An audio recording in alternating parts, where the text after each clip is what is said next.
Mon âme te bénit. Merci pour ta grâce. Merci pour ta faveur.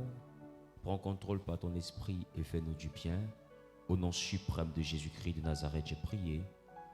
Quelqu'un a dit Amen bien. Amen. Je n'ai pas entendu ton Amen. Amen. Regarde ton voisin, dis voisin, tu es béni. Voisin, tu es béni. Ah, dis voisin, tu es doublement béni. Voisin, tu es doublement béni. Je ne l'ai pas entendu. Voisin, tu es doublement béni. Est-ce que tu peux donner une puissante offrande d'acclamation à Jésus?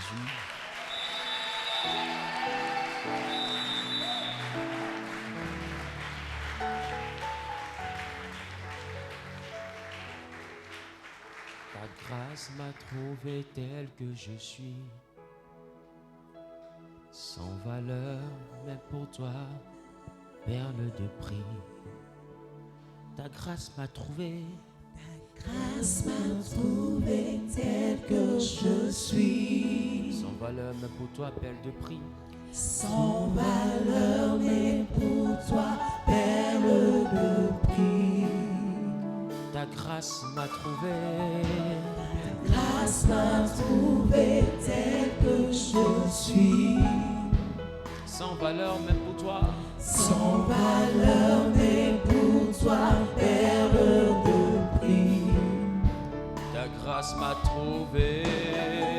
Grâce m'a trouvé tel que je suis, Sans valeur, mais pour toi, papa. sans valeur, mais pour toi, perle de prix. Je chante majesté. Est-ce que quelqu'un peut élever la voix et recommander ce moment entre les mains de Dieu? Bien-aimé, fais descendre la présence de Dieu ici. Il est, commence à prier, commence à prier, commence à prier, commence à prier. Commence à prier, commence à prier. Réclame la présence de Dieu, réclame la présence de Dieu. Réclame la présence de Dieu, réclame la présence de Dieu. Réclame la présence de Dieu. Majesté. Parle à Dieu, parle à Dieu, parle à Dieu, parle à Dieu, parle à Dieu, parle à Dieu. Réclame la présence de Dieu ici. Majesté. Prie, prie, prie, prie, prie, prie, prie. La grâce. Grâce m'a trouvé tel que je suis, J'étais sans valeur, mais pour toi. sans valeur, mais pour toi, perle de prix. Papa, ta grâce m'a trouvé. La grâce m'a trouvé tel que je suis, Sans valeur, mais pour toi. sans valeur, mais pour toi, perle de prix. Majesté. Majesté, Majesté. majesté,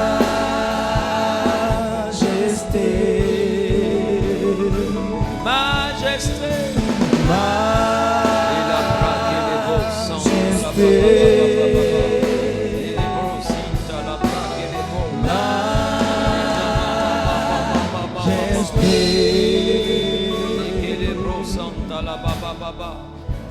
Éternel, mon âme te bénit, mon âme te rend la gloire, la louange. Bien-aimé, élève la voix et réclame la présence de Dieu dans ta vie. Réclame la présence de Dieu dans ce lieu. Réclame la présence de Dieu dans cette atmosphère. Et qu'il vienne saturer ce lieu de lui. Qu'il vienne saturer cet endroit de lui. Bien-aimé, élève la voix et parle à Dieu. Élève la voix et parle à Dieu. Élève la voix et parle à Dieu. Élève la voix et parle à Dieu. Élève la voix et parle à Dieu.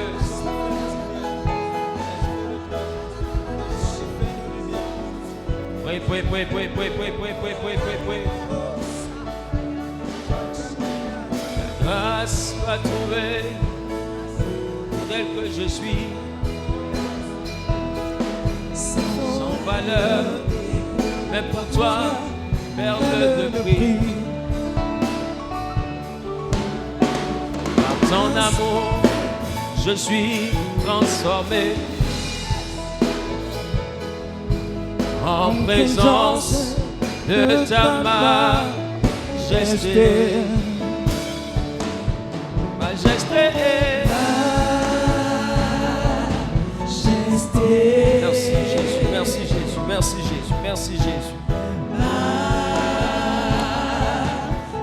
Que Dieu te bénisse.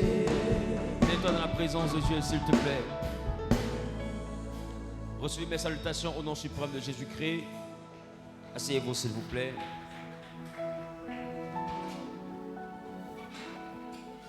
Je vais apprécier Dieu pour cette opportunité qu'il me donne de pouvoir vous entretenir en ce premier culte.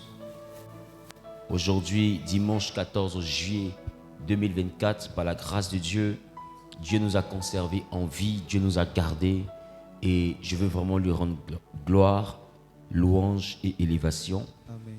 Je veux t'exhorter, bien-aimé, à rechercher le pouvoir, à rechercher la puissance Amen. pour chasser les démons. Alléluia. Amen. J'ai pas entendu. Amen. Luc chapitre 9, le verset 1er. Luc chapitre 9, le verset 1er. Le thème qui nous rassemble aujourd'hui, c'est obtenir le pouvoir pour chasser les démons. C'est la première lecture. On se tient. Et aujourd'hui, c'est notre dernier jour en ce qui concerne ce thème. Et le dimanche prochain, nous allons ouvrir le thème sur le monde de la prière et du jeûne. Amen. Je lis la parole de Dieu. Oui. Jésus, ayant assemblé les 12, leur donna force et pouvoir sur tous les démons, avec la puissance de guérir les maladies. Amen. Au verset 2. Mettez-vous s'il vous plaît. Reprends le verset encore. Jésus, ayant assemblé les 12, leur donna force et pouvoir sur tous les démons, avec la puissance de guérir les maladies. Amen. La Bible dit Jésus ayant assemblé ses 12 disciples, il leur donna la force, qui est traduit ici par dunamis.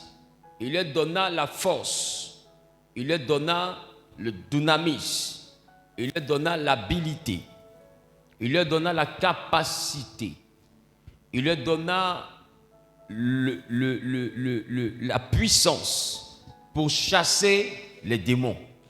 Donc, la Bible nous fait comprendre comme ça que sur les démons, Jésus nous donne la force, la puissance et le pouvoir. Il y a deux choses qu'il nous donne pour que nous puissions chasser les démons. Quelqu'un va dire, mais est-ce que moi j'ai besoin de chasser des démons? J'ai envie de te dire, oui, tu en as besoin. Parce que tout ce qui arrive à l'homme depuis le livre de Genèse est du fait des démons. Amen. Est du fait des esprits. Dieu n'a pas créé de maladie. Il a créé un homme à son image et à sa ressemblance. Dieu n'a pas créé de malheur. Il a créé un homme, il a planté un jardin appelé Éden, un peu comme appelé pays de délices, un peu comme un paradis sur terre. Amen. Donc Dieu a créé l'homme pour que l'homme soit épanoui, pour que l'homme soit heureux sur terre, pour que l'homme soit dans un bonheur, dans une domination, dans un équilibre, que l'homme soit élevé. Parce que quand Dieu l'a créé, la Bible dit Dieu l'a établi. Alléluia. Amen. Dieu l'a béni en disant dominez et assujettissez, remplissez la terre, soyez féconds. Donc ils étaient productifs. Ils n'étaient pas stériles. Et quand je parle de stérilité, je ne fais pas seulement mention des femmes qui ne peuvent pas enfanter. Amen. Bien que incluant les femmes qui ne peuvent pas enfanter, mais la stérilité ne concerne pas que les femmes dont la matrice n'est pas active. La stérilité ne concerne pas que les hommes dont la semence n'est pas capable de féconder une femme. La stérilité fait mention de notre capacité à être improductif. Donc quand Dieu dit « soyez féconds », ça veut dire donner naissance à des choses. Amen. Laisse-moi te dire, on ne met pas qu'un enfant au monde. C'est pourquoi même les entreprises que nous créons sont appelées des personnes morales. Parce que c'est quelqu'un que tu as mis au monde. Et cette entreprise-là vit. Cette entreprise-là a des charges. Cette entreprise-là a des besoins. Cette entreprise-là a des réalités. Cette entreprise-là a des challenges. Cette entreprise-là se nourrit. Amen. Elle se gère. Elle s'entretient comme on aurait entretenu une personne. Quand tu as la stérilité, même dans l'entrepreneuriat, ce que tu fais n'aboutit pas. Il a dit, soyez féconds, c'est-à-dire multipliez et remplissez la terre. Soyez productifs, ça c'est d'un, fécond. Mais numéro 2, ce que vous allez mettre au monde là, je vous donne la capacité de l'étendre, de le multiplier, d'aller au-delà de ce que vous avez souhaité faire. Si vous avez pu faire 1, je vous donne la capacité d'en faire 10. Qui comprend ce que je suis en train de dire? Amen. La multiplication est donc une chose que Dieu a souhaitée. Mais fort est de constater que des hommes à qui on a dit dominer et assujettissez se sont retrouvés eux-mêmes en train d'être dominés et en train d'être assujettis. Est-ce que je parle à quelqu'un? Amen. Se sont retrouvés eux-mêmes en train d'être dominés et en train d'être assujettis. Mais par qui? Puisque Adam et Ève n'étaient que 2. Par celui que nous appelons Satan aujourd'hui et par ses démons. Et depuis cette saison-là, Dieu n'a fait que travailler dans le but d'envoyer l'homme à retrouver sa liberté. Et un combat est présent, un combat est établi entre l'homme et les démons sur la terre. Et les démons manipulent, les démons possèdent, les démons rendent malades, les démons attaquent le corps, attaquent la vie, attaquent le salut de l'humanité et empêchent les hommes de s'épanouir. Les empêchant donc de faire quoi? De dominer, les empêchant encore de faire quoi? D'assujettir, et les empêchant encore de faire quoi? De remplir. Donc, ils ne peuvent pas mettre au monde, ils ne peuvent pas se reproduire. Et aujourd'hui, on voit des hommes stériles, on voit des hommes dans l'échec, on voit des hommes qui ont de l'argent mais qui n'arrivent pas à le fructifier, qui n'arrivent pas à multiplier, qui font des entreprises, mais l'entreprise ne vit pas. L'entreprise est morte. L'entreprise subsiste que par des charges. L'entreprise n'est présente que pour te faire dépenser, mais pas pour te faire avoir. Et beaucoup travaillent pour travailler, mais ils ne travaillent pas pour se reposer. Comme je dis, travailler pour se reposer, c'est quoi? C'est travailler pour faire profit. C'est travailler pour produire quelque chose. Et beaucoup se retrouvent dans une dimension où ils sont en train de travailler, mais que pour travailler.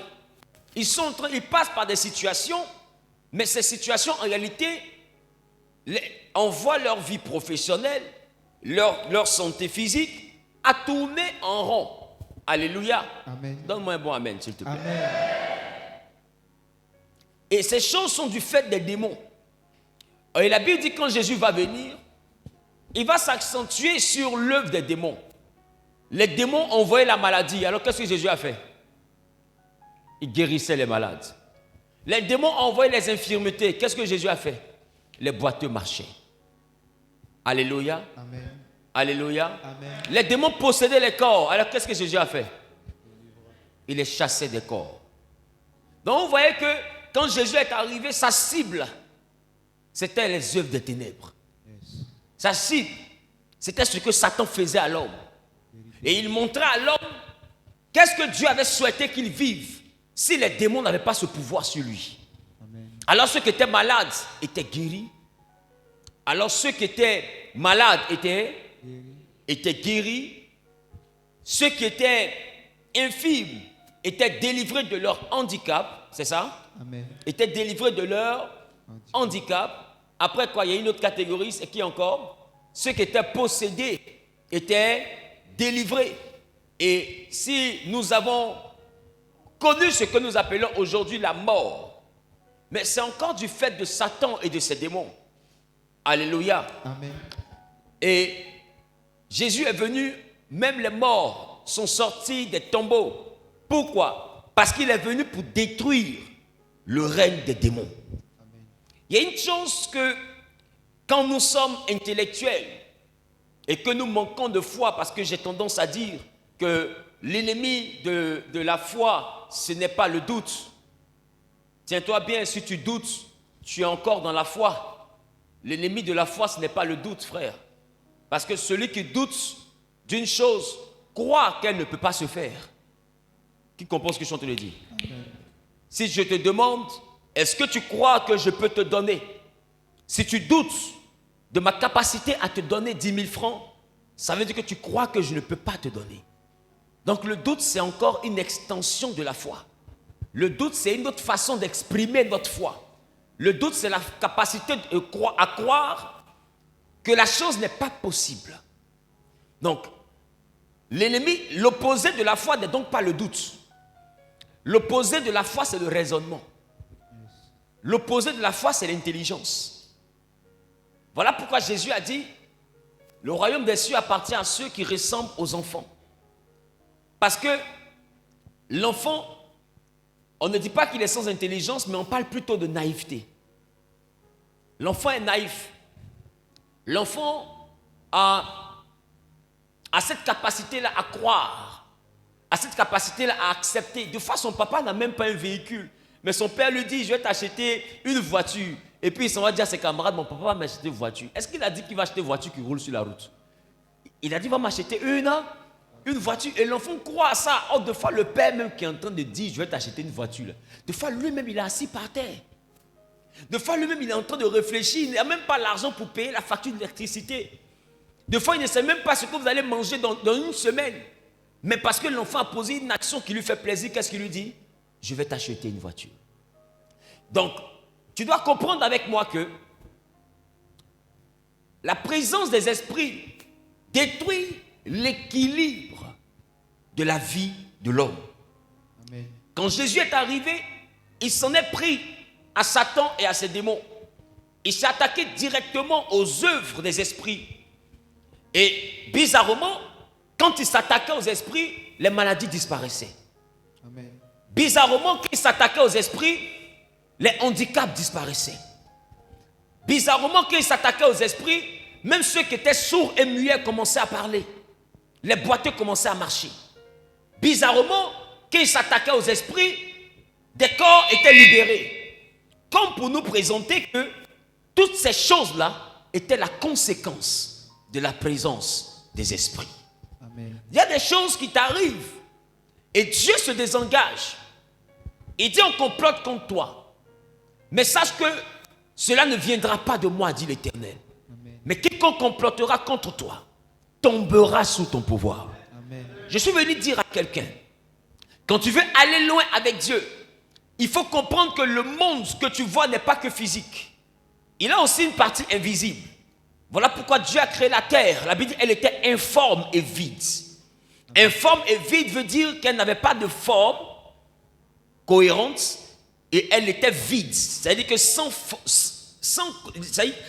contenu ni contenant. Qui commence sur son te le dire? Donc, c'est-à-dire que la terre était semblable aux cieux. Voilà pourquoi la terre et les cieux étaient mélangés. Et la Bible dit que Dieu va faire une étendue pour séparer les eaux d'en haut qu'on appelle les cieux des eaux d'en bas. Pourquoi? Parce que la terre qu'il avait faite était mélangée aux cieux. Et quand la terre sera séparée des cieux, Dieu va ordonner maintenant que le sec paraisse. Et il va appeler le sec terre. Ça veut dire que la terre est différente du sec. Je reprends. Dieu a créé la terre et les cieux, mais plus tard Dieu dit que le sec paraisse et Dieu appelle le sec terre. Il y a le sec qu'on appelle terre et puis il y a la terre que Dieu a fait avec les cieux. C'est deux entités différentes. Qui comprend ce que je dis? Amen. Qui n'a qu'entendu? Qui a compris? Je reprends. Allons en Genèse chapitre 1. Parce que je pense qu'il faut qu'on puisse lire pour qu'on puisse comprendre. À partir du verset 1er. Genèse chapitre 1, verset 1er. Oui. Au commencement, Dieu créa les cieux et la terre. Dieu créa quoi? Les cieux et la terre. C'est ça? Amen. Donc vous voyez, on dit au commencement, Dieu créa les cieux et la terre. Il y a combien d'entités qui existent? Il y en a deux. Une entité qui s'appelle cieux, ensuite, et la terre. Dieu n'a pas créé le ciel. Il a créé les cieux. Les cieux, c'est un monde. La terre aussi, c'est un monde. Mais plus tard, Dieu va faire une étendue pour séparer les cieux de la terre. C'est cette étendue-là qu'il va appeler ciel. Donc le ciel, c'est une frontière entre le monde des cieux et le monde de la terre. Qui comprend ce que je suis en train de dire? Amen. Le ciel est donc une frontière. Vas-y, lis encore. La terre était informe et vide. La Bible, la terre était informe et vide. Ça veut dire quoi? Ça veut dire quoi? Il y avait informe. Quand on dit quelque chose est informe, ça veut dire quoi? Pas de forme. Vide. vide, pas de contenu. Donc si je n'ai pas de forme, que je n'ai pas de contenu, c'est que je ne suis pas physique. C'est que la terre n'était pas tangible. La terre n'était pas palpable comme ce poteau. Yes. Elle n'était pas faite de matière. Parce que la matière, comme on a vu, comme on appelle cela en physique, lorsqu'on parle le mot de l'atome, l'atome c'est la plus petite quantité de matière. C'est ça? Donc ça veut dire que si la terre n'avait pas de matière, c'est que la terre n'avait pas d'atome. Il n'y avait pas encore le premier atome. Et la Bible même parle des atomes. Il n'y avait pas encore le premier atome de la poussière du sol.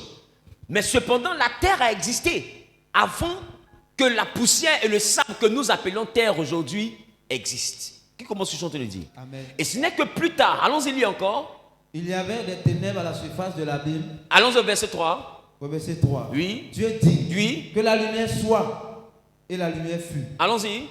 Dieu vit que la lumière était bonne. Il vit que la lumière était bonne. Dieu sépara la lumière d'avec les ténèbres. Il sépare la lumière d'avec les ténèbres. Dieu appela la lumière jour. Il appelle lumière jour. Et il appela les ténèbres nuit. Il appelle ténèbres nuit. Ainsi, il eut un soir, oui, il eut un matin. Oui. Ce fut le premier jour. Le premier jour. Dieu dit qu'il y a une étendue entre les eaux. Qu'il y a une étendue entre les eaux. Et qu'elle sépare les eaux d'avec les eaux. Oui. Et Dieu fit l'étendue. Oui. Et il sépara les eaux qui étaient au-dessous de l'étendue avec les eaux qui étaient au-dessus de l'étendue. Allons-y rapidement. Et cela fut ainsi. Oui, Dieu appela l'étendue ciel. Dieu appela, verset 8, Dieu appela l'étendue ciel. Donc vous voyez qu'au commencement, Dieu créa quoi? Les cieux. Mais Dieu appelle ici une étendue ciel. Mais au commencement, il a fait quoi? Les cieux. Mais il dit une étendue qui va séparer. Donc le ciel, en réalité, c'est une étendue, c'est une frontière qui sépare les cieux de la terre. Donc les cieux, c'est un monde où vivent les esprits. La terre, c'est un monde où Dieu maintenant a un nouveau projet. Et ce projet-là, avant de le réaliser, Dieu sépare d'abord les deux mondes. Qui comprend ce que je suis en train de dire? Écoute-moi. Il y a des étapes de ta vie que tu ne peux pas franchir si tu ne fais pas de bonne séparation. Amen.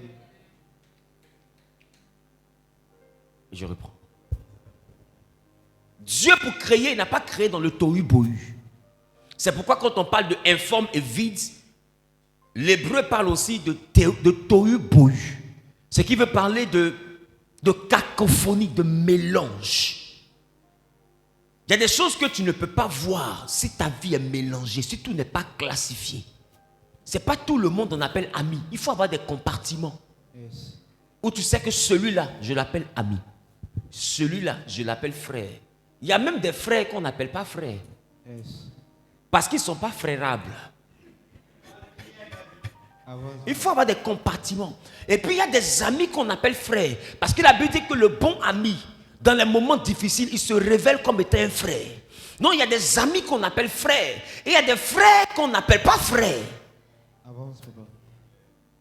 Parce qu'il n'est pas frère qui est sorti du même ventre que toi. Vérité. Voilà pourquoi les sorciers qui sont solidaires ne sont pas sortis du même ventre, mais ils viennent de la même confrérie. Ils sont frères. Yes. Donc, la fraternité, c'est donc la capacité à œuvrer pour la même chose, à croire la même chose, à être soudés pour le même but. Donc, si je suis né de la même mère que toi, normalement, toi et moi, on doit vouloir la même chose. On doit vouloir réussir. Mais quand moi je veux réussir, toi tu veux que moi j'échoue, tu n'es pas mon frère. Yes. Voilà pourquoi il dit, on aura pour ennemis les gens de notre propre maison. Hommes de nature, ceux qui sont de notre maison sont censés être notre famille. Yes. Vérité. Mais si au lieu d'être famille, ils deviennent ennemis, c'est juste parce que ils ont choisi de ne pas être tes frères. Donc quelqu'un peut être de ta famille sans être ton frère. Yes. Bref, ce n'est pas le but de mon message. Aimez vos frères. Et Dieu créa les cieux et la terre. Il appela plus tard, il va faire une étendue pour séparer les eaux d'en haut des eaux d'en bas, et il va appeler l'étendue ciel. Et plus tard, qu'est-ce que la Bible dit? Dieu appela l'étendue du ciel. Après, il dit quoi? Verset 9. Que le sec. Verset 9, Que, Dieu dit oui. que les eaux qui sont au-dessous du ciel se rassemblent Oui. en un seul lieu Que les eaux qui sont en dessous du ciel se rassemblent en un seul lieu. et que le sec paraisse. Et que quoi? Le sec Et paraisse. que le sec paraisse. Dis avec moi que le sec paraisse. Que le sec paraisse. Dis avec moi que le sec paraisse. Que le sec paraisse.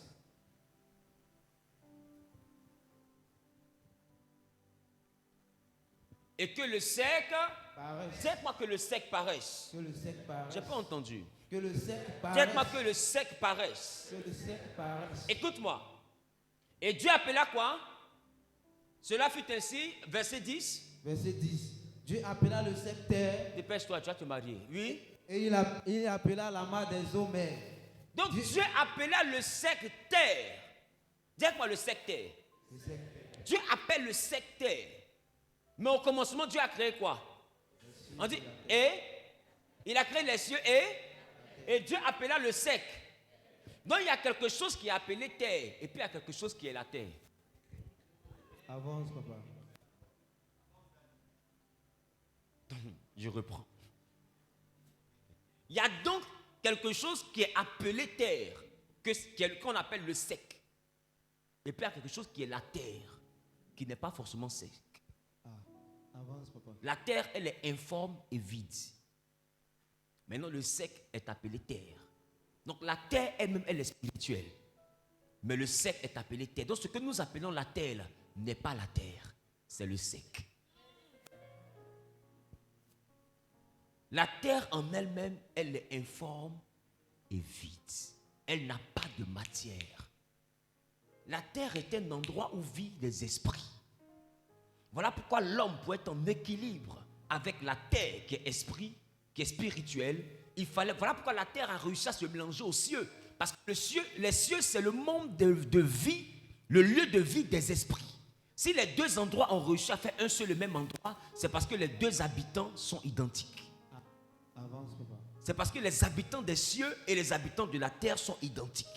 La terre en elle-même n'est pas habitable par des hommes.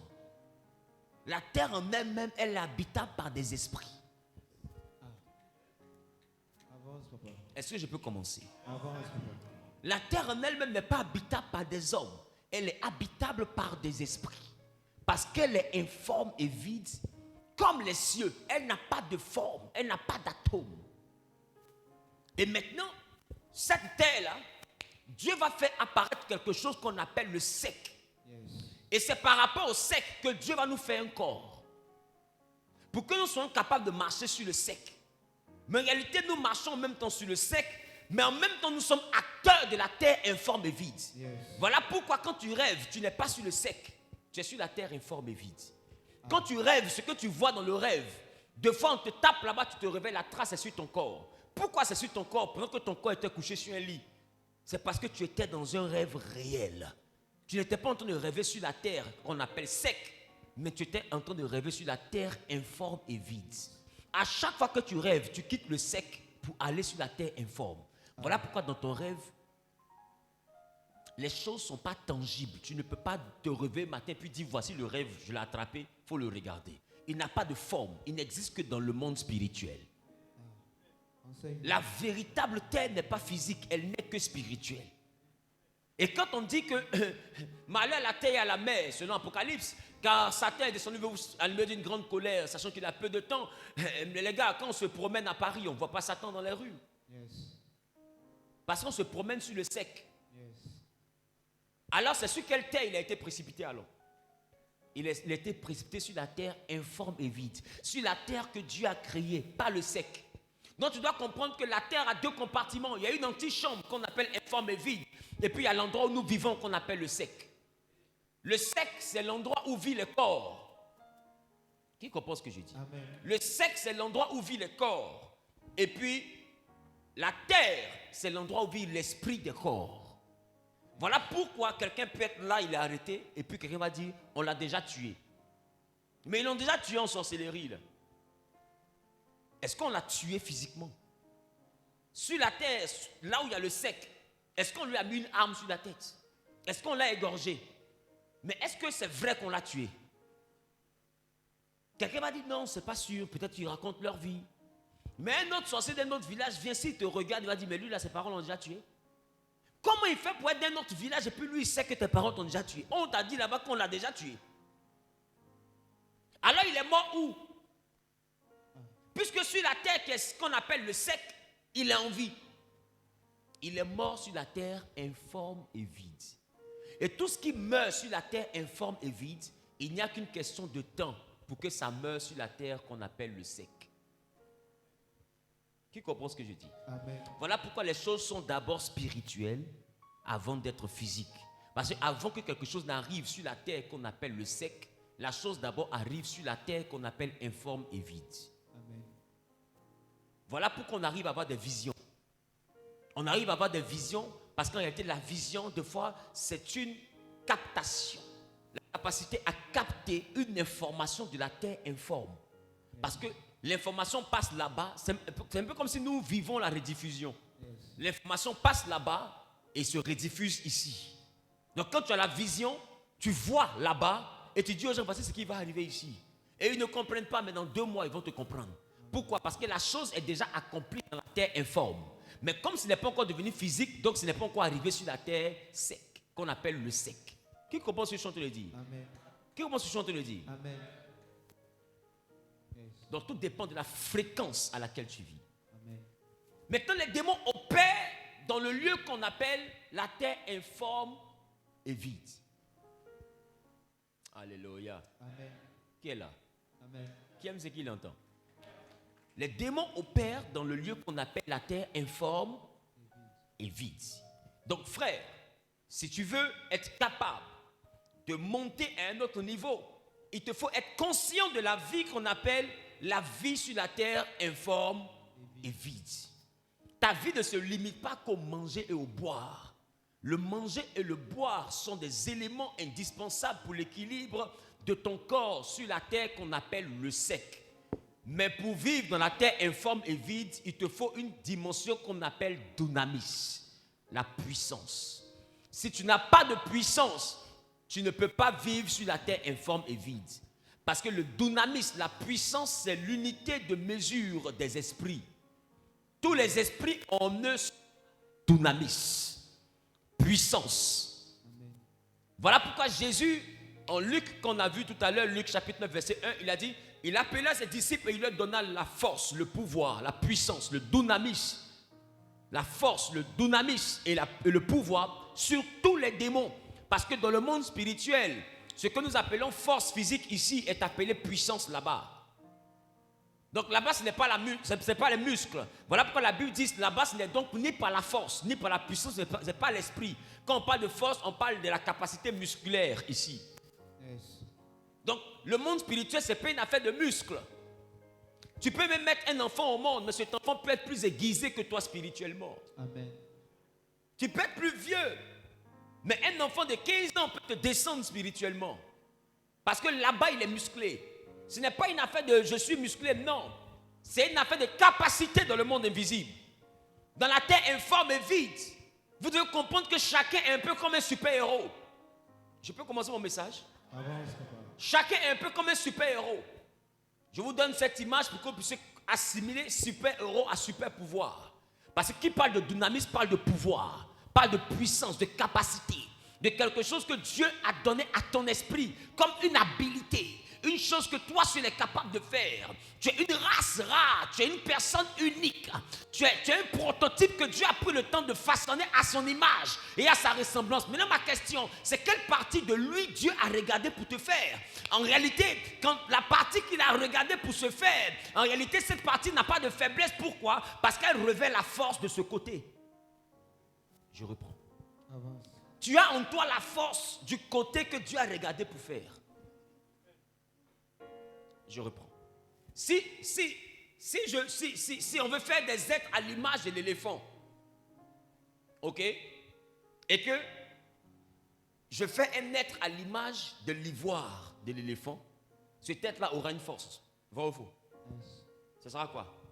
Il sera dur, il sera pointu. On peut le prendre pour piquer. Qui commence ce que je t'ai dit?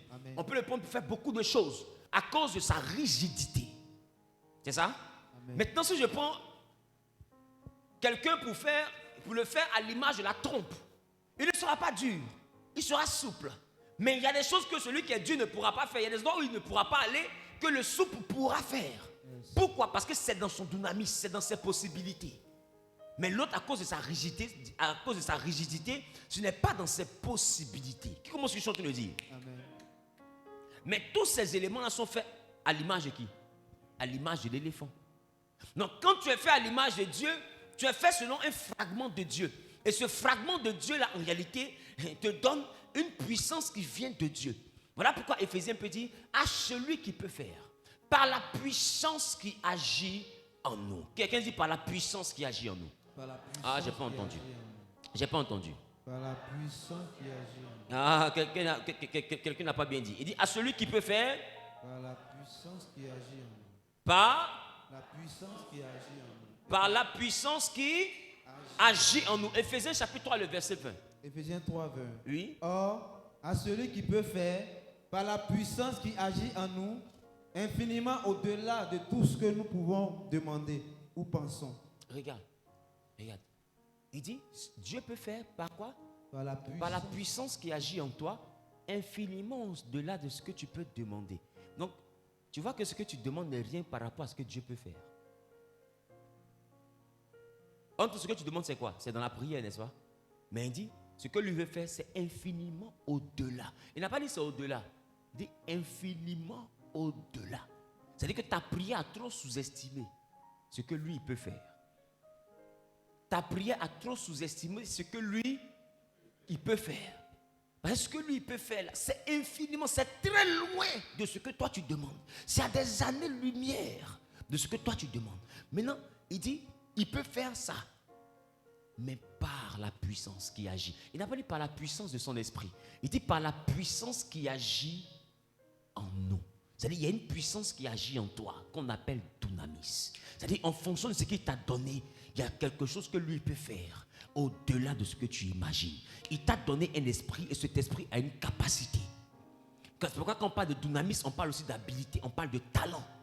C'est-à-dire qu'il y a des choses que tout le monde ne peut pas faire, que toi seul tu sais faire. Il dit, si tu découvres le dunamis, la puissance, si la puissance qui agit en toi est active, lui il va s'appuyer là-dessus. C'est-à-dire que la puissance qui agit en toi est la base, c'est le fondement, c'est la fondation sur laquelle lui il repose pour faire des choses au-delà de ton entendement. Amen. Donc ça veut dire que tu as en toi une capacité que Dieu veut solliciter pour ton miracle. Amen. Tu as en toi un potentiel que Dieu sollicite pour transformer ta vie. Amen. Donc ça veut dire que la réponse à ta prière est en toi. Ça ne te sert à rien de demander. Il faut qu'une puissance agisse en toi. Il faut trouver le dunamis. Et ici, le grec est traduit par puissance. Le français est traduit par puissance, mais en grec, on parle de dunamis. Le grec ici, c'est dunamis. Ce que Paul a dit, Paul a parlé de dunamis.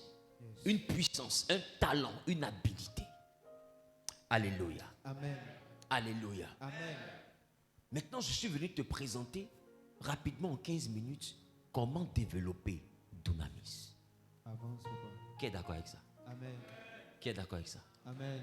Premier point pour développer dunamis, il te faut un miroir.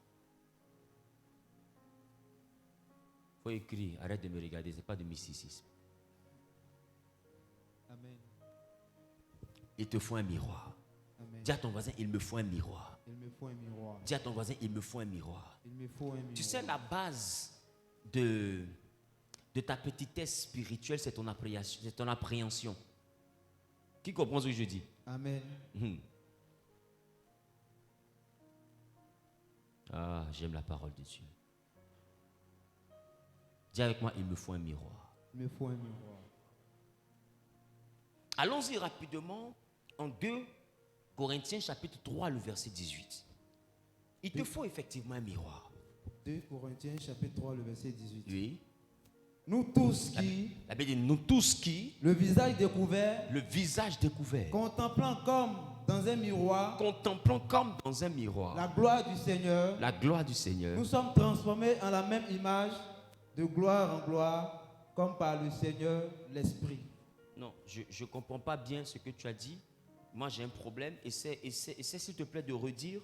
Nous tous qui, le visage découvert, contemplant comme dans un miroir la gloire du Seigneur, nous sommes transformés en la même image, de gloire en gloire, comme par le Seigneur l'Esprit. Reprenons ensemble. Nous tous qui, le visage découvert, contemplant comme dans un miroir la gloire du Seigneur, nous sommes transformés en la même image, de gloire en gloire, comme par le Seigneur l'Esprit.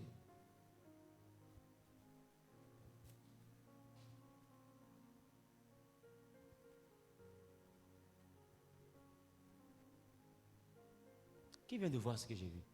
Amen. On dit, nous tous qui, le visage découvert, contemplons comme dans un miroir la gloire du Seigneur. Maintenant, la gloire du Seigneur, c'est quoi? C'est quelle gloire du Seigneur on doit contempler? Et puis il dit, nous sommes transformés en la même image, mais de gloire en gloire. C'est quelle gloire du Seigneur toi tu dois contempler donc? Mais il dit comme dans un miroir. Oh, la Bible dit que la gloire de Dieu est dans les choses que Dieu a fait. Maintenant ma question. Toi qui dois contempler la gloire de Dieu. Oh, la gloire de Dieu est dans les choses que Dieu a fait. Pendant que toi tu contemples, quelle est la première des choses que Dieu a fait? Je reprends. Pendant que tu contemples, parce que quand on te dit contempler, tu as tendance à regarder les autres, autour de toi, la vie. Mais et toi-même? C'est parce que tu es que tu regardes les autres. Yes. Est-ce que tu te contemples? Question. Ça veut dire que tu dois te contempler pour être transformé en la même image.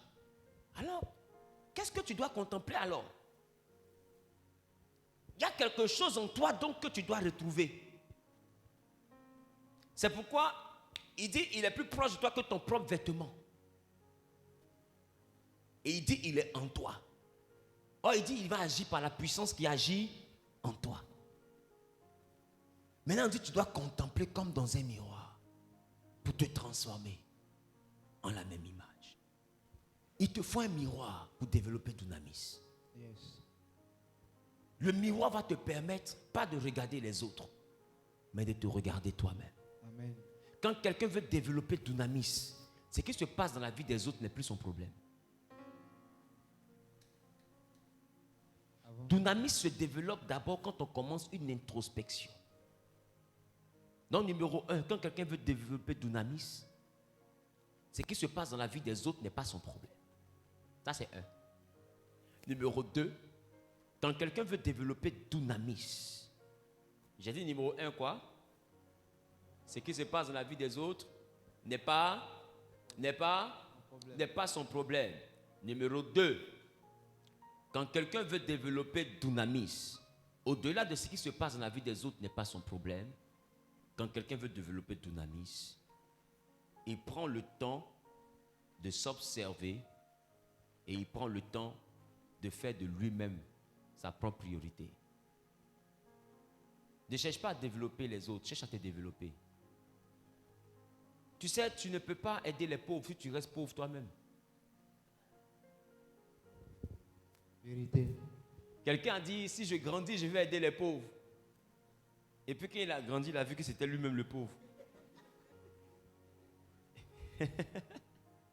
Il a dit à ses parents, s'il grandit, il va prendre soin des pauvres, il va aimer les pauvres, il va aimer les démunis, il va les aider, il va les soutenir. Maintenant il a grandi, il réalise qu'en réalité c'est lui le démuni.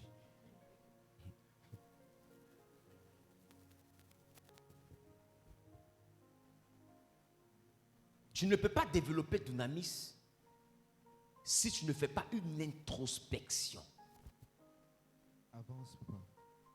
J'ai dit, il ne faut pas faire des autres ta priorité. Numéro 2, il te faut faire quoi? Une introspection. C'est quoi une introspection? C'est ton étude intérieure. Il faut te remettre en cause. Les gars, c'est toujours plus facile que ce soit les autres la cause. Maintenant, ma question. Quelqu'un m'a manqué de respect. Et puis je dis, c'est pas de sa faute. Mais c'est normal. C'est pas de sa faute. C'est de ma faute. Parce que c'est à moi de dire à ceux qui me côtoient comment je souhaite qu'on me respecte. Je reprends. Si je ne t'ai pas laissé certains accès, il y a des choses que tu ne peux pas me faire. Donc tout ce que tu as fait là, est-ce que c'est ta faute? C'est la faute à qui? C'est ma faute. C'est tellement plus simple que ils m'ont fait, mais tu fais quoi et puis on t'a fait? Qu'est-ce que tu as fait pour qu'on te fasse? Non, le diable a détruit ceci, le diable a détruit cela, mais qu'est-ce que tu as fait pour l'en empêcher? C'est toujours plus facile quand c'est le diable qui fait. Mais toi, tu as fait quoi pour t'opposer à ça? Qu'est-ce que tu as fait?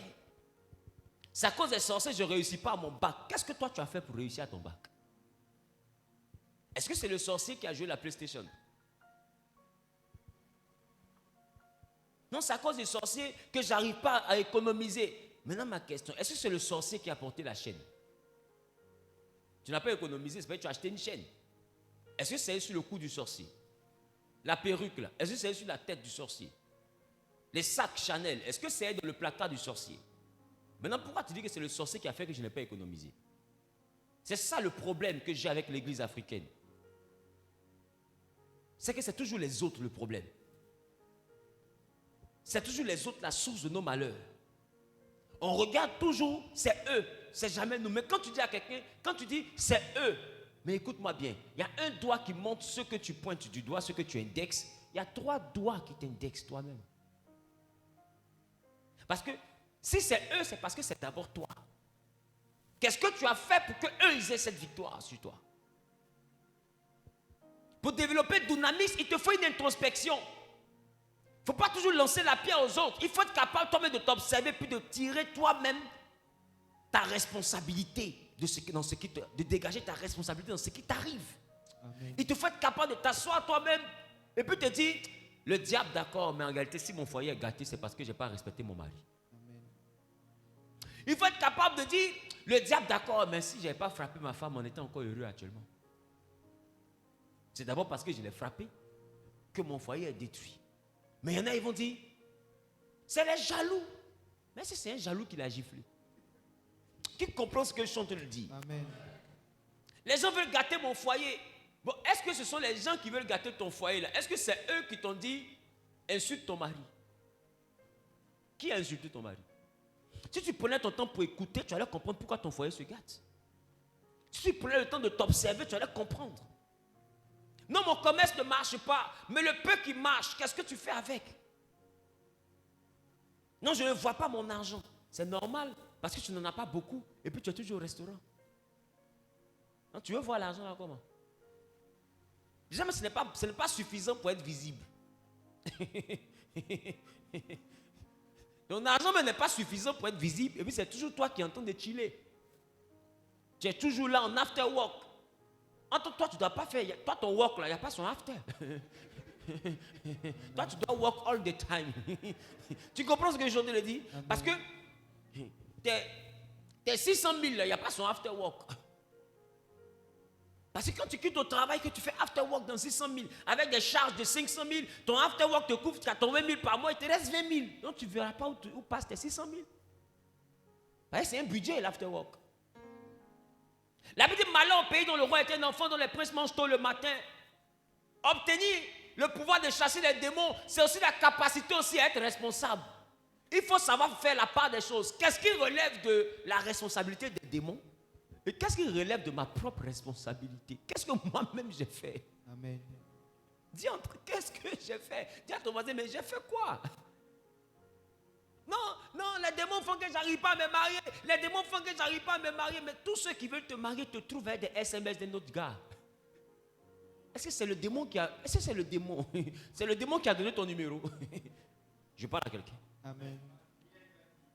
Le chrétien est tellement plus à l'aise qu'il dit que c'est Satan qui est la base de tous ses problèmes. Mais je veux bien que Satan soit la base de tes problèmes. Mais Lacan dit, les Akans, le peuple Akan, ils disent, S'il y a un cadavre, qu'on dit que c'est le sorcier qui l'a tué, on est d'accord que ce soit le sorcier qui l'a tué.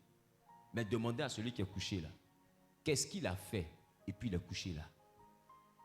Parce que s'il n'a rien fait, Lacan dit, le peuple Akan dit que si tu n'as rien fait, normalement tu n'es pas couché. C'est que si tu es couché là, c'est que tu es responsable de quelque chose qui a fait que tu es couché. Amen. Qui comprend ce que je suis en train de dire? Amen. Maintenant, Zawi dit, si le mur n'est pas fissuré, le lézard n'y entre pas. S'il n'y a pas d'ouverture dans toi-même ta propre vie, Satan n'exploite pas l'ouverture. C'est le voleur que Judas était, que Satan a exploité pour vendre Jésus. Donc, c'est ce qui est ouvert en toi que Satan exploite. Yes. Donc ton argent là, si Satan a soufflé sur ton argent, que tu ne sais pas où ton argent part parce que les démons t'attaquent, c'est parce qu'il y a des ouvertures. Tu es un peu trop large. Yes. Des fois tu penses que la bonté, faire du bien aux gens est une chose bonne. Or, toujours faire du bien n'est pas forcément une chose bonne. Le dévoreur passe aussi par la charité.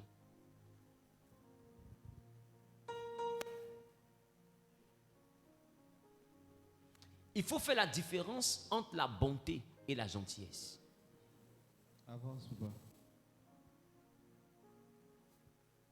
Dans la gentillesse, je te donne sans penser à moi. Dans la bonté, j'aime mon prochain comme moi-même. Est-ce que tu comprends? Yes. Je t'aide à payer ton loyer comme moi-même je m'aide à payer mon loyer. Ça veut dire que je ne prends pas l'argent de mon loyer pour payer ton loyer.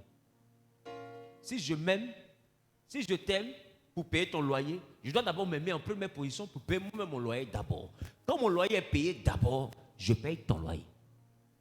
Qui comprend ce que je suis en train de dire? La façon dont j'ai pu m'aimer, c'est comme ça que je dois t'aimer.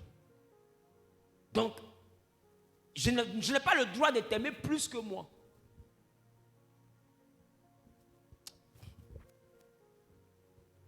Il a dit aime comme, pas aime plus.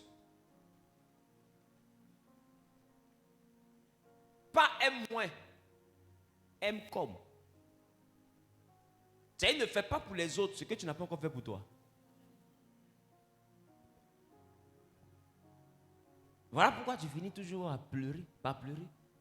Non, je me suis sacrifié. C'était ça le problème, tu t'es sacrifié. Je me suis sacrifié pour elle. C'était ça. C'est le verbe là qu'on voulait que tu conjugues. Le verbe se sacrifier. Tu t'es sacrifié. Donc c'est un sacrifice. Quand on dit sacrifier, c'est que je me suis tué. Tu comprends? Je me suis tué pour elle. Mais si tu t'es tué, laisse qu'on t'enterre. Toi-même tu as déjà dit je me suis tué. Qui comprend ce que je dis? Amen. Il faut faire des choses où quand tu fais, tu ne t'es pas tué. Parce qu'après tu te dis, il faut qu'on me ramène l'ascenseur. Mais ils vont te ramener l'ascenseur, mais peut-être ils ne vont pas se tuer. Et après tu dis, quand c'est pour eux, je me tue. Mais quand c'est pour moi, je ne vois personne. Mais qui t'avait demandé de te tuer?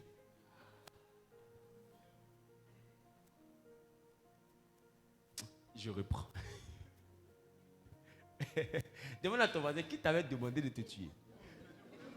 On t'avait demandé de nous aider. Personne n'est venu te dire, tue-toi pour moi. Quelqu'un est venu dire, il faut m'aider. On n'a pas dit de tuer. Les verbes sont du premier groupe, mais ne sont pas les mêmes. Tuer, aider. Ensemble, 1, 2, 3, tuer. Deux verbes du premier groupe, mais qui ne sont pas les mêmes. Quand je dis il faut m'aider, il faut venir pour qu'ensemble on trouve une solution. Se tuer, c'est sauter la vie. C'est-à-dire que ta solution que je trouve là, moi-même ça m'étrangle. C'est ça me tuer. C'est-à-dire que je te sors du problème et moi je me noie. C'est ça que je me suis tué pour toi. Donc, il ne faut pas te tuer. Il faut aider. Et on aide dans ce qu'on a. Si tu as 1 million par mois, que tes charges sont de 600 000, alors tu n'as pas 1 million. Tu as 400 000 par mois. Yes. Tu ne peux aider que dans les 400 000. Tu ne peux pas aider dans les 1 million. Parce que tu n'as pas 1 million. Dans les 1 million, il y a ton loyer. Il y a l'électricité, il y a le transport, il y a la nourriture. Quand tu enlèves tout ça, il ne te reste que 400 000. C'est 400 000 là que tu as. Les gens disent, mais tu as payé 1 million et puis c'est 200 000. Tu me dis, est-ce que je ressemble à 200 000? Mais mon âme, si je vais au-delà des 400 000, je me suis tué.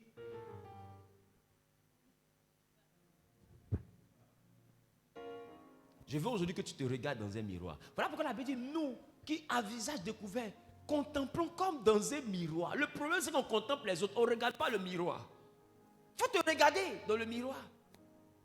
Et tu verras que tu as fait des choses avec tant de naïveté. En espérant que le ciel te récompense, mais le ciel ne récompense pas la naïveté.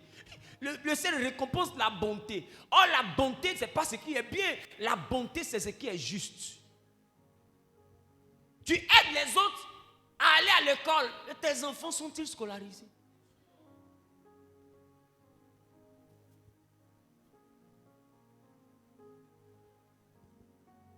Non, mes enfants, c'est pas grave. Je suis encore là pour m'occuper d'eux. Mais ceux qui sont là-bas, là, les parents ne sont plus là. Mais est-ce que tu sais que c'est Dieu qui te parle? Dieu est en train de te dire, hey, le jour où tu ne seras plus là, voici comment tes enfants seront. Parce que les parents ne sont plus là. Donc quand tu prends soin des orphelins, ne pense pas que tu prends soin des orphelins pour que Dieu prenne soin de tes orphelins. Quand Dieu t'envoie des orphelins, c'est pour qu'en prenant soin d'eux, que tu comprennes aussi ce qui peut attendre tes enfants si tu meurs demain. Alors quand tu vois un orphelin et que tu te couches le soir, il faut te demander, si je ne me réveille pas, mes enfants seront quoi? Rien que cette question va t'envoyer à considérer même les billets de 50 000 que tu as. Tu ne vas plus prendre ça pour payer du champagne. Tu vas commencer à prendre ça pour préparer l'équilibre de tes enfants. Parce que tu vas te dire, si je meurs, mes enfants seront comme ceux-là. Je reprends. Non, je reprends. Le problème, c'est que quand tu dis à l'Africain, fais un testament, il dit, c'est que tu veux me tuer. Mais écoute-moi, on ne peut pas faire de testament post-mortem. Ce testament se fait avant la mort. Après la mort, on ne peut plus faire testament. Tu comprends? Donc quand tu vois un orphelin, il est orphelin parce que ses parents sont morts. Et toi, tu es un parent qui est encore en vie. Et tu vois la souffrance des orphelins. Quel enseignement tu trouves dans la souffrance des orphelins? Deux fois, tu trouves l'enseignement que, les parents n'ont pas suffisamment travaillé. 2, les parents ont été imprudents.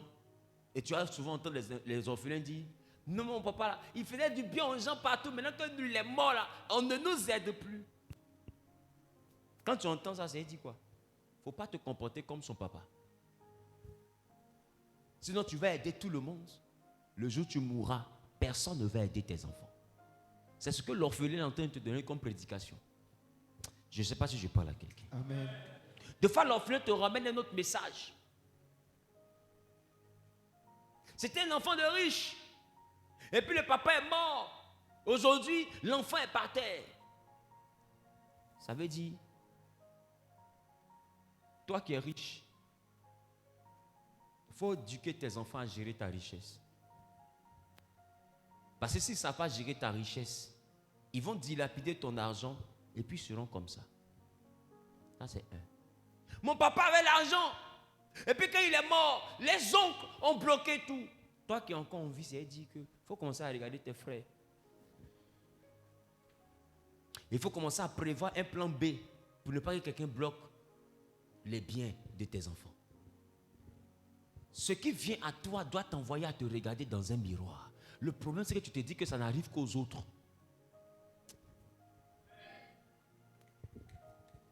Quelle est la leçon? Quelle est la leçon que toi tu tires dans la vie des autres pour toi-même? Dans tout ce que les autres vivent, projette-toi. Tu deviendras sage. Projette-toi dans leur situation. C'est ça, la capacité à aimer son prochain comme soi-même. Projette-toi. Si j'étais à sa place, qu'est-ce que j'aurais aimé? J'aurais aimé que mon père fasse ça, fasse ça, fasse ça. Si je suis un bon père, qu'est-ce que je fais? Je commence à faire tout ce que j'aurais aimé que mon père, que son père fasse. Je parle à quelqu'un.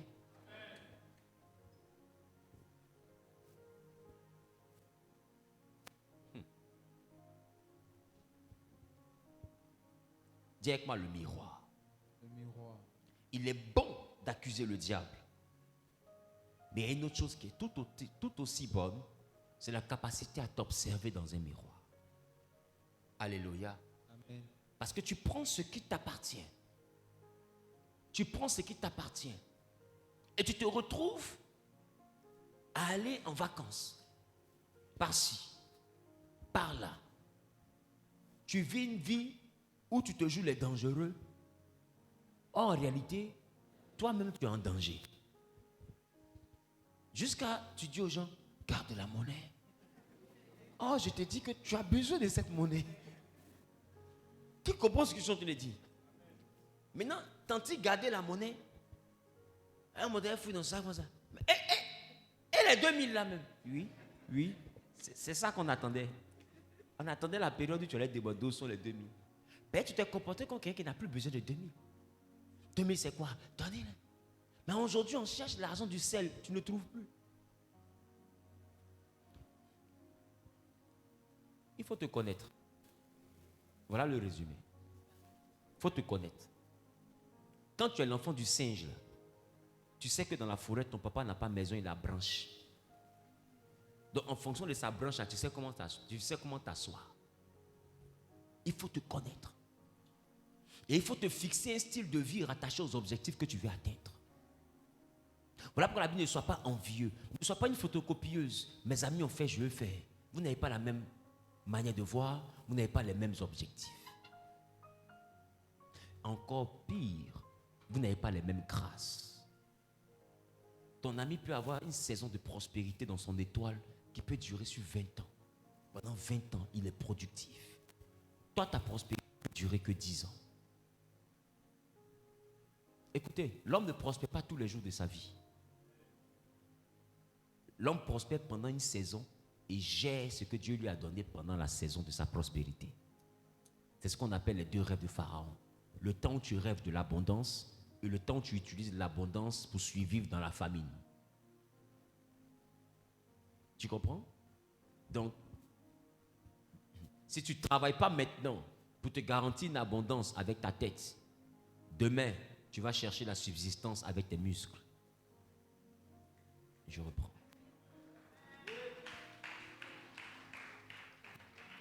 Ne pense pas que non, j'ai tout le temps. Non, Dieu est Dieu, il est sur ta vie, mais c'est aussi le même Dieu qui a créé les saisons. Et Dieu dit, il y a un temps pour toutes choses. Il y a un temps pour naître, il y a un temps pour mourir. Non, il y a un temps pour prospérer et il y a un temps pour gérer la prospérité. Il y a un temps où tu vas arrêter de prospérer, où tu vas devoir gérer la prospérité que tu as reçue. Donc quand la prospérité arrive, ne mets pas tout dans les restaurants, tout dans les voyages, tout dans les bijoux. Parce qu'il y a un temps qui arrive où tu n'auras pas cette même prospérité. Ne pensez pas que le soleil va habiter chez vous. Il se lève et il se couche. Donc si le soleil de la prospérité s'est levé dans ta direction, avant qu'il ne se couche, fais le maximum. Pour que quand il se couche, toi-même tu t'en te coucher aussi, c'est-à-dire que tu te reposes. Ben, j'ai plus besoin de soleil. Je parle à quelqu'un.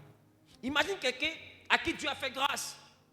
Et durant les temps de sa prospérité, pendant que d'autres étaient en train de boire du champagne, lui paye des terrains. Il construit des maisons. Il fait ceci, fait cela. C'est comme il dit, mais toi, tu te prives toujours des choses. Écoute-moi bien. Nous sommes dans une saison. Toi, tu prends ta saison pour voyager. Moi, je prends ma saison pour construire. Rendez-vous dans 15 ans. Toi, tu prends ta saison pour causer.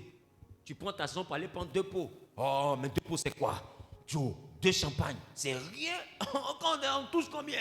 Non, moi, j'ai 20 millions. Et toi, moi, j'ai 50 millions. Joe, on est millionnaire. Et qui a recru qu'un jour on allait réussir?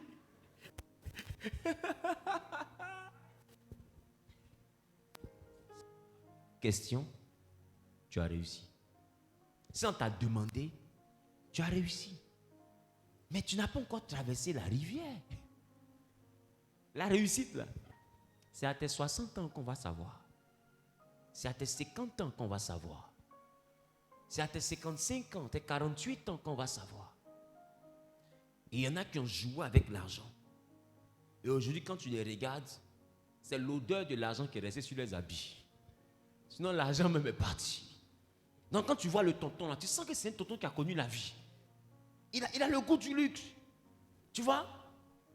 Belle chemise laine, col ouvert, beau chapeau, lunettes de soleil. Tu sais que le tonton, il y a eu un temps où c'était son temps. Qui comprend ce que je viens de dire? Il y a eu un temps où c'était son temps. Mais le temps qui était le temps n'est plus le temps. Qui comprend ce que je viens de dire? Et le tonton est là. Il est bien sapé. Et puis il te donne 10 000. Et puis tellement il est sapé, tu dis, mais tonton là, il ne peut pas donner la monnaie. Et puis il te dit, petit, excuse-moi s'il te plaît. Excuse-moi. Oui, tonton. Je t'avais donné combien? Tonton, tu m'as donné 10 000. Mais c'était combien? Non, c'est 8 500. Et il met 1 500. Ah, le vieux. Mais le vieux, comment? Tu me dois 1 500. Mais le tonton là, autant qu'était le temps, 1 500, garde la monnaie. Qui commence toujours à te le dire? Mais le temps qui était le temps n'est plus le temps. Voilà pourquoi la Bible dit, malheur au pays dont le roi est un enfant et dont les princes mangent tôt le matin. Mais heureux, toi pays. Amen. Dont le roi est de race illustre et dont les princes mangent au temps convenable pour soutenir leur force et non pour se livrer à leur vain désir. Donc ça veut dire que quand tu te fais plaisir, ça doit être pour te donner de la force émotionnellement afin de repartir te battre. Ça ne doit pas être pour te donner de la distraction. On ne se fait pas plaisir pour se distraire. On se fait plaisir pour se reposer. La preuve, quand je dis je me repose, ce n'est pas dire je suis couché et puis je suis dans le coma. Se reposer, c'est faire autre chose que travailler. En réalité, se reposer, c'est se recharger émotionnellement. Se recharger en bien-être. Se recharger en bonheur. C'est ça, se reposer. Se reposer, ce n'est pas dormir de 8h à minuit. Tu vas te réveiller fatigué. Fatigué d'avoir dormi. Comment ce jour je le dis? Donc finalement, tu ne t'es pas reposé. En réalité, se reposer, c'est vivre de bons moments. Donc quand tu décides de réussir, il faut discipliner ta vie de sorte à pouvoir faire le maximum dans le temps qui t'est imparti. Écoute, je vais te dire quelque chose de simple. Des fois, tu n'auras pas une autre saison que la saison que tu as.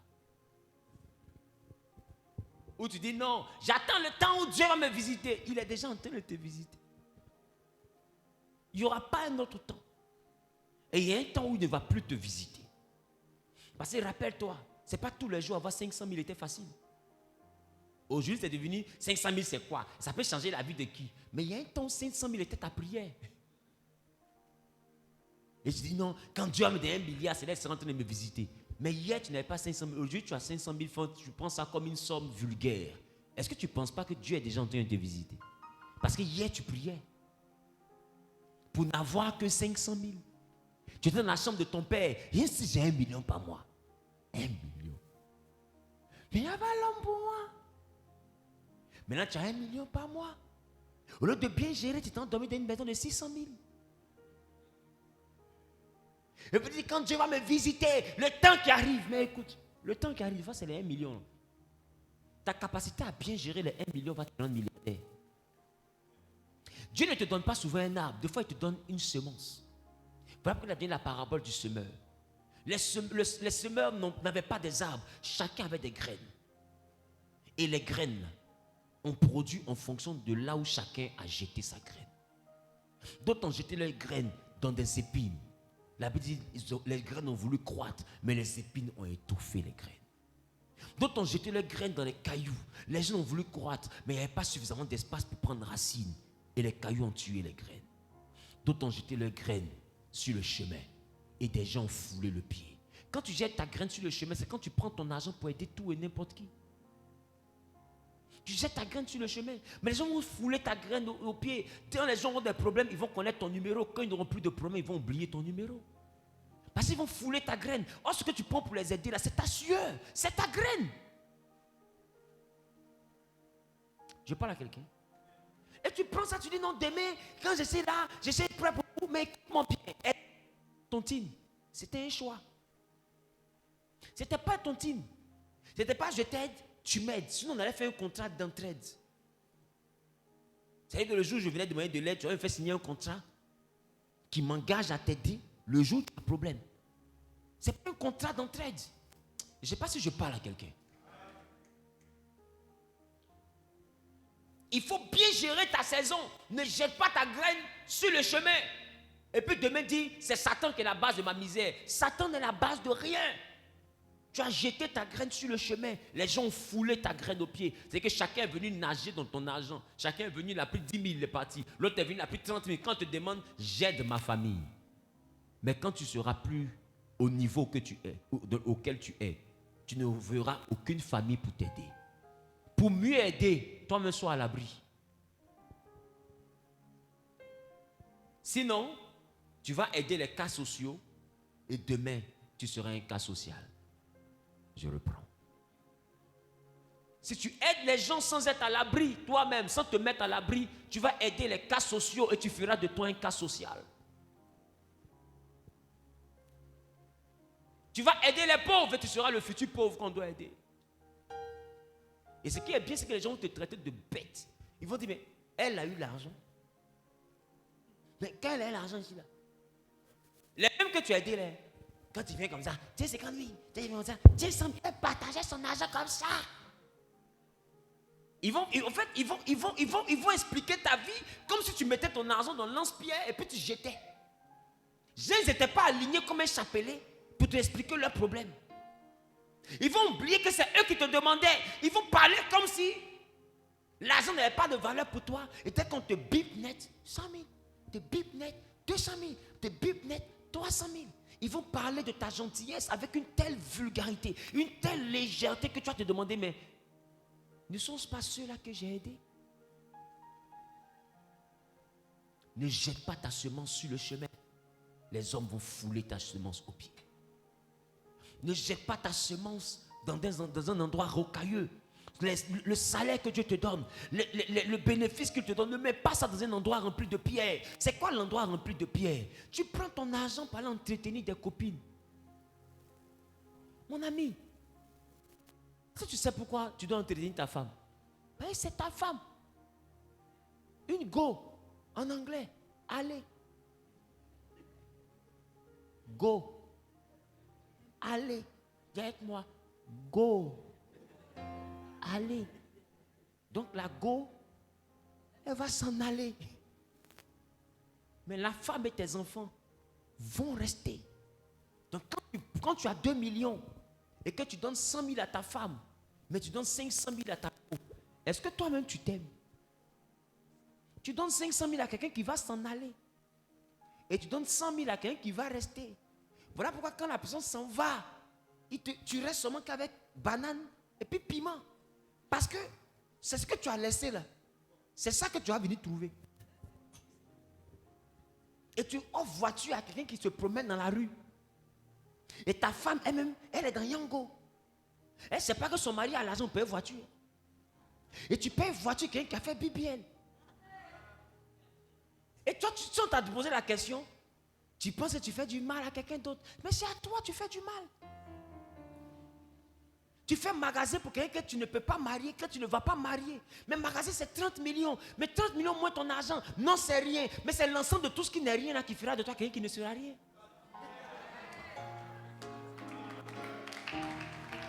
Comment 30 millions n'est rien?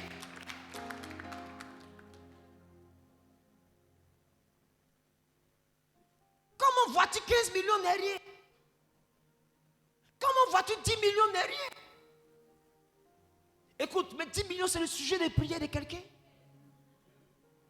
Comment toi, c'est quel orgueil ça? Comment tu peux appeler 10 millions prière de quelqu'un, jeûne de quelqu'un? Toi tu appelles ça sérieux? Écoute, ce que tu ne respectes pas ne fera pas de toi quelqu'un de respecté.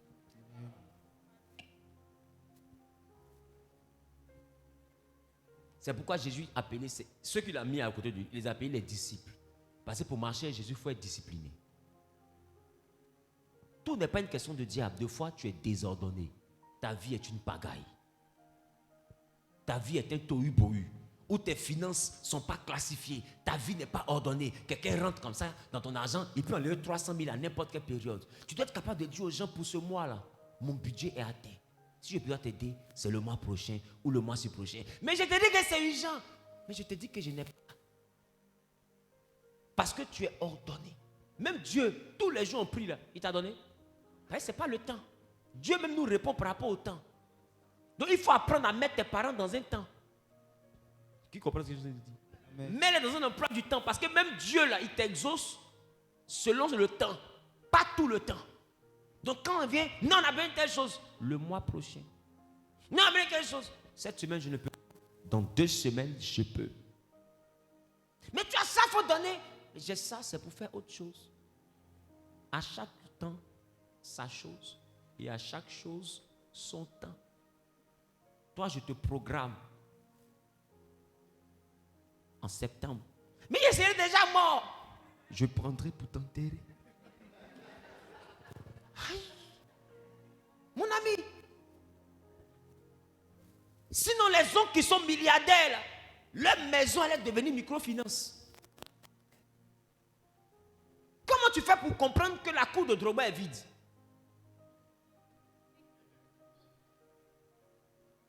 Maintenant, toi, ta cour est remplie.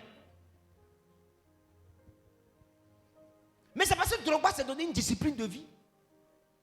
Sinon, tu connais le nombre de personnes qui savent qu'il a l'argent. Dans sa famille, tu connais le nombre de personnes qui ont réalisé qu'il a l'argent et que c'est leur frère. Tu connais le nombre de cousins, de tantes. Quand tu écoutes, ta misère, c'est ta misère. Mais ta richesse, c'est pour tout le monde.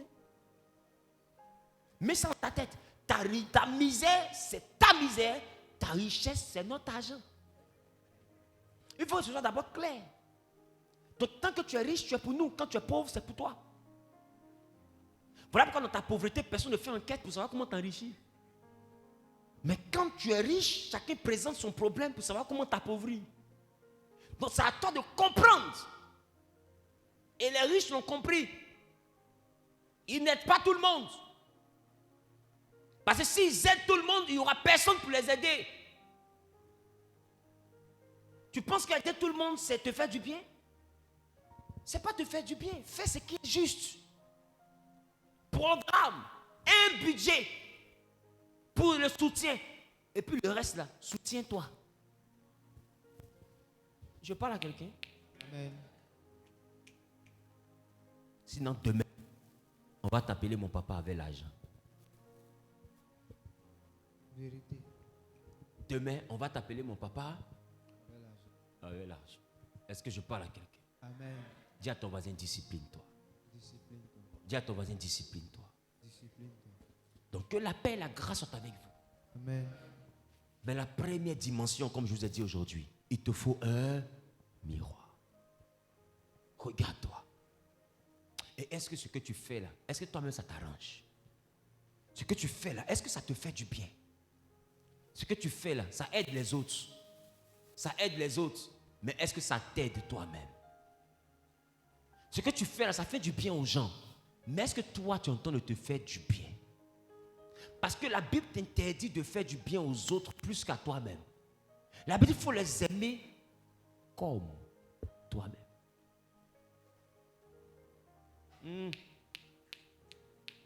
Non, ne jette pas ta semence sur le chemin. Les hommes ont foulé ta semence au pied. Je parle à quelqu'un? Non, il y a un budget que tu dois mettre sur le chemin pour aider les gens qui passent sur le chemin. Parce qu'ils passent, ils ne viennent pas habiter dans ta vie. Ils passent, donc ils vont se servir de toi et puis ils vont continuer. Qui commence ce genre de le dire? Sur le chemin, il n'y a que des passants. Donc tu ne peux pas prendre ce qui doit te faire réussir pour mettre sur le chemin. Pourquoi? Parce que le passant passe. Et s'il passe, que tu as tout mis sur le chemin, il va tout prendre pour passer. Il y a aussi un autre endroit qu'on appelle les endroits rocailleux. C'est les endroits où tu mets ton argent, mais ça ne va rien te rapporter. La distraction, aller à la plage, aller en voyage ici, aller au restaurant ici, aller au cinéma. Il te faut un budget pour ça. Parce que c'est de l'argent que tu jettes, mais sur des cailloux. Ça ne va pas pousser. Je parle à quelqu'un? Amen. Je parle à quelqu'un? Amen. Et puis il y a l'argent que tu sèmes dans la bonne terre. La bonne terre, c'est ta vie. L'argent que tu investis pour te construire. L'argent que tu investis pour que ton commerce soit à un autre niveau. Pour que ton ministère soit à un autre niveau. Pour que ta vie soit à un autre niveau. Écoute, c'est ta vie. Si tu as réussi, c'est toi qui as réussi. Quand tu étudies pour avoir le bac là, quand ça sort et que tu as admis, mon nom n'est pas sur le papier, c'est ton nom. Ta réussite, c'est ta propre réussite. Tu ne verras personne dans ta vie jusqu'à ce que tu aies réussi. Et quand tu vas réussir, tu vas avoir une femme dire, bébé chou. Mais c'est quelle vieille ça là? Non, je sais que tu ne me connais pas, tu étais trop petit. Mais quand tu étais bébé, il y a une tante qui disait, oh boulot, boulot, boulot. C'était moi. Parce que tu as réussi, elle est revenue. Maintenant ma question, quand j'étais petit, tu me disais, oh boulot, boulot, boulot. Aujourd'hui, j'ai 40 ans. Mais de boulot, boulot, boulot jusqu'à 40 ans, pourquoi je t'ai plus vu? C'est ça que tu dois lui demander. Et toi, tu dis non. Quand vraiment c'était ma tante là, elle a trop fait pour moi. 100 000, 1 million. Mais il faut lui demander, mais tante, boulot, boulot, boulot. Je dis, c'est quand il était petit. Il y a quel âge tu as dit? Elle dit 2 ans. Hein? Il y a quel âge tu as dit? Elle dit, il y a 40 ans. Mais quand il y a 32 ans qu'il était au chômage, pourquoi il ne t'a pas vu? Non, elle t'a dit qu'il était au village, quoi. Mais pourquoi c'est maintenant que tu viens? Écoute, c'est parce que ton échec, c'est ton échec. Mais ta réussite, c'est pour tout le monde. Vérité. Non, c'est à toi de te rappeler que tu étais le seul à échouer. Et que si ta réussite te quitte, tu seras encore le seul à pleurer. Vérité.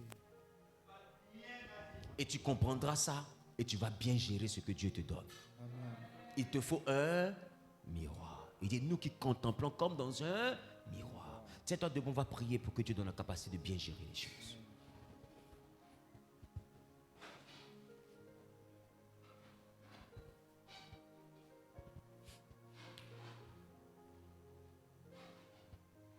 Dis avec moi, Seigneur, donne-moi la capacité de bien gérer ma vie, d'observer ma vie, de prendre de bonnes décisions.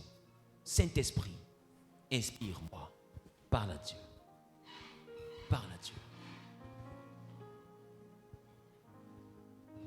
Parle à Dieu. Parle à Dieu. Parle à Dieu. Parle à Dieu.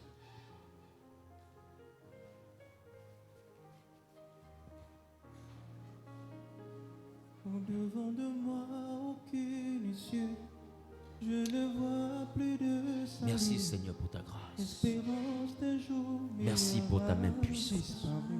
Au nom suprême de Jésus-Christ, donne-nous la force, la capacité de rester présent dans ta sagesse. Que ton esprit ne nous fasse point de défaut. Je prie qu'en grâce et en faveur que tu nous bénisses. Au nom suprême de Jésus, j'ai prié. Amen. Amen et amen. Que Dieu vous bénisse. Est-ce qu'on peut acclamer très fort le Seigneur? Est-ce que quelqu'un va s'acheter son miroir? Le miroir, c'est pour faire quoi? Donc quand on te dit quelque chose, il faut te regarder. On te demande quelque chose, il faut te regarder. Est-ce que quand je me regarde, est-ce que je peux aider? Ou je suis là? Si je ne peux pas aider, je te dis, je vais t'aider, mais à tel montant. Parce que je ne peux pas te donner tout ce que tu veux. Parce que quand je me regarde dans le miroir, je n'ai pas ce que tu me demandes. Qui comprend ce que je suis en train de dire? Amen. Il te faut ton miroir. Quelqu'un t'appelle? Attends. On dit, tu fais quoi? Je vais me mirer d'abord. Et tu regardes dans le miroir tes finances. Tu regardes ta vie, tu regardes tout. Vraiment, tu as demandé 1 million. Hein. Moi, je peux te donner 50 000. 50 000 dans 1 million? 50 000, c'est quoi? Si tu ne veux pas m'aider, il ne faut pas m'aider. Donne-moi mes 50 000.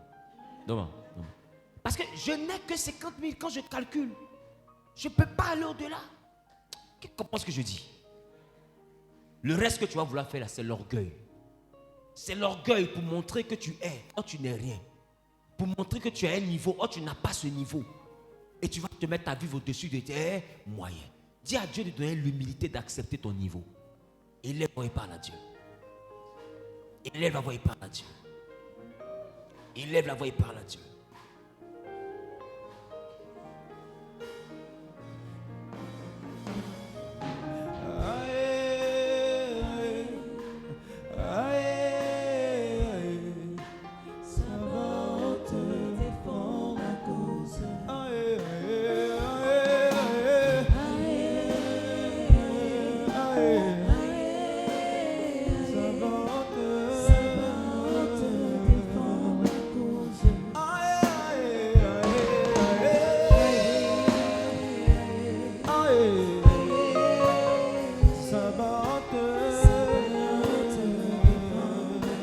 Parle à Dieu.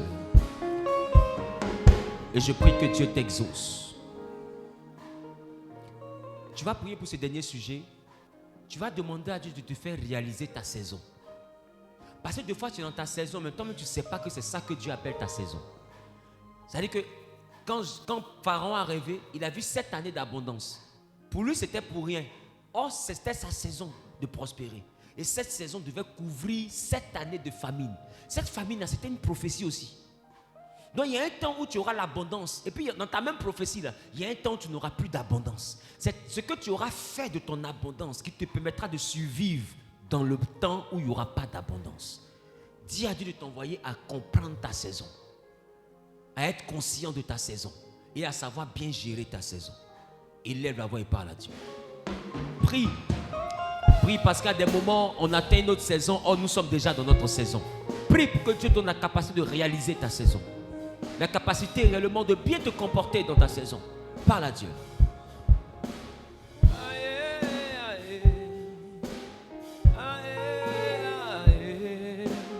Sabaoth descend en ce lieu.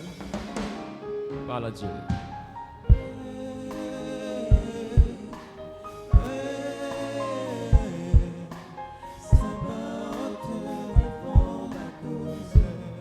Merci pour ta grâce. Au nom suprême de Jésus, je prie que la grâce, la faveur soit sur votre vie, que l'Éternel vous donne le discernement, qu'il vous donne la capacité de pouvoir faire en tout temps, en tout lieu, une introspection, vous permettant de pouvoir voir dans un miroir les erreurs que vous avez commises, vous permettant de pouvoir voir dans un miroir ce que vous ne devez pas faire. Que Dieu vous donne la capacité de vous regarder et de vous réajuster en fonction de vos objectifs. La capacité de vous regarder et de réajuster vos finances, réajuster votre vie, réajuster vos habitudes par rapport à ce que vous voulez devenir. Que Dieu vous donne le discernement du miroir, qui vous donne la capacité de vous regarder et de vous voir tel que vous êtes et non tel que vous pensez être. Que Dieu vous donne la capacité d'accepter le niveau auquel vous vous trouvez et de pouvoir vivre conformément à ce niveau. Au nom suprême de Jésus-Christ. Amen, amen et amen. Que Dieu te bénisse. Tu veux honorer ta dîme, tu viens rapidement devant. Nous faisons le service des dîmes et je prie pour la fin. Nous avons débordé de 5 minutes. Tout à l'heure, nous avons l'ouverture du deuxième culte. Viens rapidement devant, je veux prier pour toi. Tu es là pour la toute première fois, lève la main simplement. Lève la main simplement. Je veux rendre grâce à Dieu pour ta vie. J'ai l'une de mes filles qui nous revient des États-Unis. Au deuxième culte, je vais prier pour elle. Elle est venue que pour se faire baptiser, pour participer au culte et tout. Et je veux vraiment bénir Dieu pour de telles personnes qui, une fois, nous viennent de loin pour adorer. Ça montre à quel point ces personnes-là croient et considèrent ce que nous faisons avec le Seigneur. Alléluia. Donc, si tu es nouveau, lève simplement la main. Lève simplement la main. À la fin, tu pourras voir le département de l'intégration. Et pour ceux qui souhaiteraient avoir un entretien avec moi, j'aurai l'occasion non seulement peut-être de pouvoir faire connaissance avec vous, et puis nous aurons la capacité de fixer un rendez-vous, pourquoi pas, afin de pouvoir échanger plus calmement. Je prie que la grâce et la faveur s'attachent à vos dîmes, que l'Éternel bénisse votre obéissance, que sa main soit sur votre vie, et qu'il vous donne d'avoir un grenier frappé d'abondance et de surabondance. Que le bonheur et la grâce de Dieu s'attachent à vos vies. Que la santé divine vous soit communiquée. Que la grâce divine vous soit communiquée. Que la paix de Dieu vous soit communiquée. Et que vous prospériez à tous égards. Au nom de Jésus-Christ. Amen. Que Dieu te bénisse. Que Dieu te bénisse. Tiens-toi debout s'il te plaît. Tiens-toi debout s'il te plaît.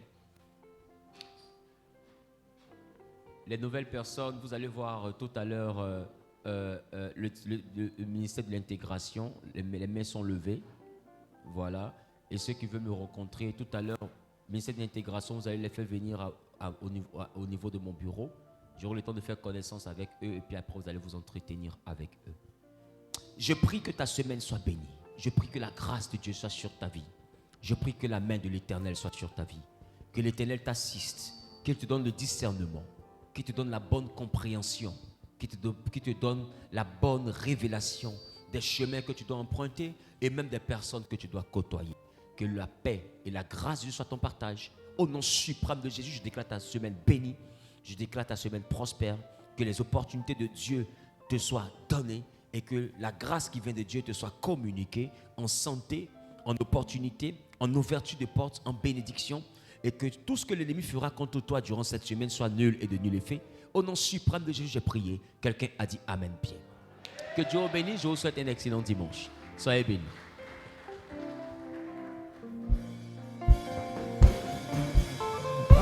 Est-ce que le ministère d'intégration peut venir devant rapidement pour que les nouvelles personnes puissent se référer à vous, s'il vous plaît? Mettez-vous devant, s'il vous plaît. Voilà.